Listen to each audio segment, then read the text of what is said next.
Hello and welcome to another edition of the LEGO Retrospective Reviews, looking back over the history of TT Games LEGO video games. If you've not had a chance to watch any of the other videos in the series, episode 1 to 4 are available on our YouTube channel.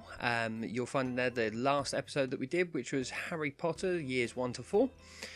Now, after that last episode, I'm sure a few of you might be expecting me to head straight back to Hogwarts for more Wizarding World antics.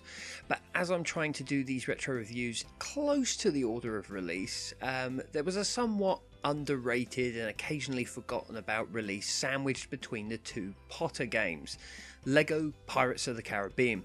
Now, whether you're willing to admit it or not, most of us have a soft spot for at least one of the Pirates movies. Mine is definitely Curse of the Black Pearl, the original and in my opinion the best of the franchise. You might not agree with me, but that's my choice. It was my love for that movie alone that heightened the excitement levels back when it was announced that LEGO were teaming up with Disney to create not only sets but a video game based on the first 4 movies. At the time that's all they had. Of course Salazar's released since, so now there's 5. Make a sequel, TT Games. Anyway, back to the review. Off the back of Harry Potter, however, the bar was set exceptionally high for Pirates, more than any other video game from LEGO that had come before it. Potter defined a franchise that showed little sign of successful innovation, reinventing tried and tested gameplay mechanics in a way that wasn't dramatically mind-blowing for veteran fans of the games, but enough to bring back some of the magic, no pun intended, and add something new to the template. How could Pirates possibly compete with that? In all honesty, it never had to. Harry Potter years 1 to 4 did a lot of the legwork, a lot of the testing of new functionality, and so by the time that Pirates released, TT Games already repaired a lot of the damage done by LEGO Indiana Jones 2, and were back in fans' good books. Pirates just had to meet that new standard. So, what does the franchise have to offer? 4 movies? Check. A cast of interesting characters with a huge wealth of unique looks and abilities? Check. An air of supernatural mystery in the story? Check. A big outlandish adventure with stunning environments to recreate? Check. Oh, this was going to be too easy. So much of what made Harry Potter so brilliant in LEGO form could be easily adapted for Pirates of the Caribbean. This is of course before the days of Salazar, as I've already said. An awesome return to Pirates form, I must say, by the way. Very much enjoyed that film. And so the source material covers the first 4 movies, everything from Curse of the Black Pearl through to Stranger Tides. Not the best addition to the franchise. That said, with 4 movies available, the story is an awesome varied mix of exploration, supernatural goings on, and insane action scenes, with each movie split into 5 levels, basically the same format followed by the game's predecessor. With 5 levels per movie, there was always going to be limits on what Traveller's Tales could achieve per chapter, especially given some of the more complex parts of the story, and yet the movies are cut up brilliantly into key scenes with level designs rich in everything you'd expect to see from these varied environments. Despite the fact we were still a few LEGO games early for the developers actually giving their creations voices, LEGO Pirates of the Caribbean is easily up to the same standard as Harry Potter when it comes to storytelling. How did they achieve this so well? Well, in addition to the usual TT Games comedic reconstructions in cutscene form, they've also added in details from the movies in the form of cleverly animated paper puppet scenes, which provide some that are familiar with the story a little bit extra.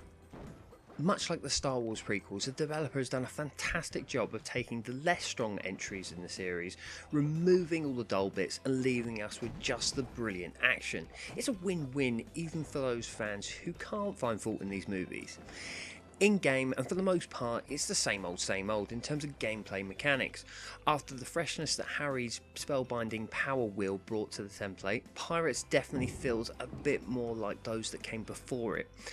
That said, there are a few nice additions. Captain Jack Sparrow, the true lead of the movies and the main character for most of the story levels, is gifted with an interesting new ability which utilises the uniqueness of the movie franchise perfectly. His compass, the one that points him in the direction of whatever he desires most, makes a prominent appearance, with hidden objects found in level thanks to the wonderful tool.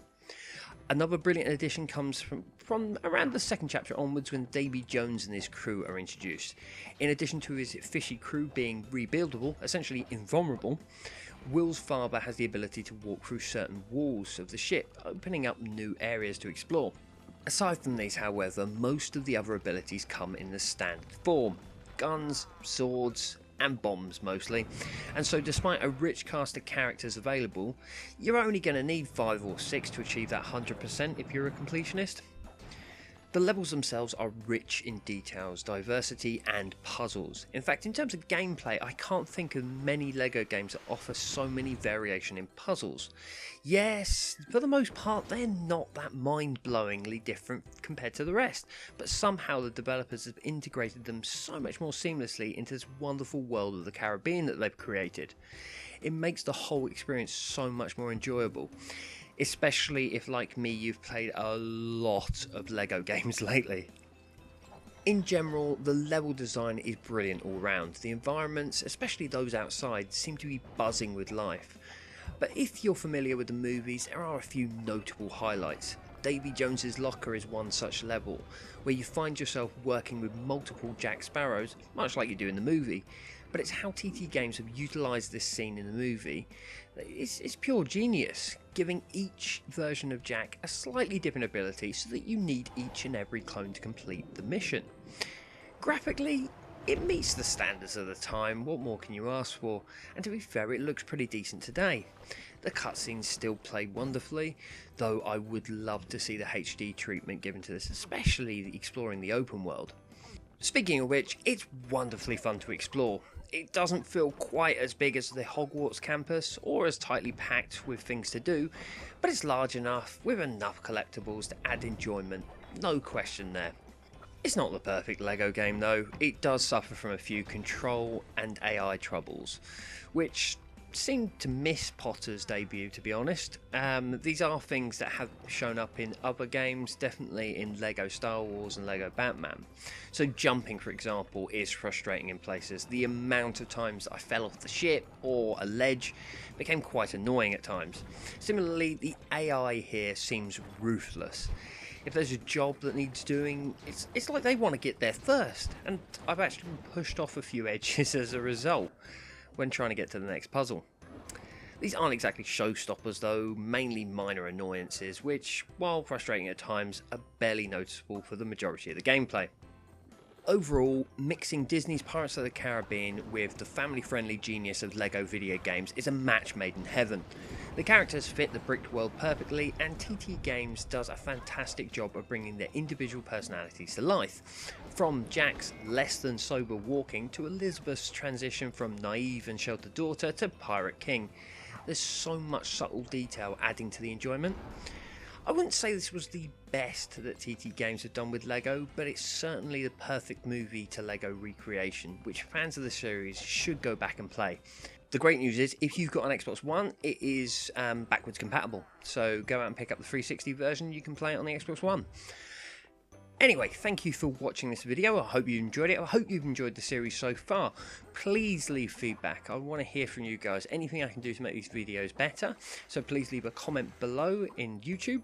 And please subscribe if you enjoyed it. There's lots more videos on the way. Anyway, you can also get everything you need from Life in Brick on our Instagram page, so we're at Life in Brick. We're on Twitter at Life in Brick. Go to lifeinbrick.com as well for everything that we've done, including writing reviews for sets and movies and games and stuff. There's also news on there. Again, thank you to everyone that's subscribed so far. I'll be back very soon with another video. From this series, it will be another return to Hogwarts for the final part of the LEGO Harry Potter saga.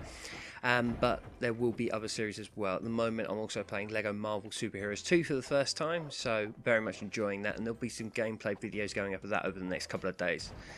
Anyway, thanks a lot. Bye-bye.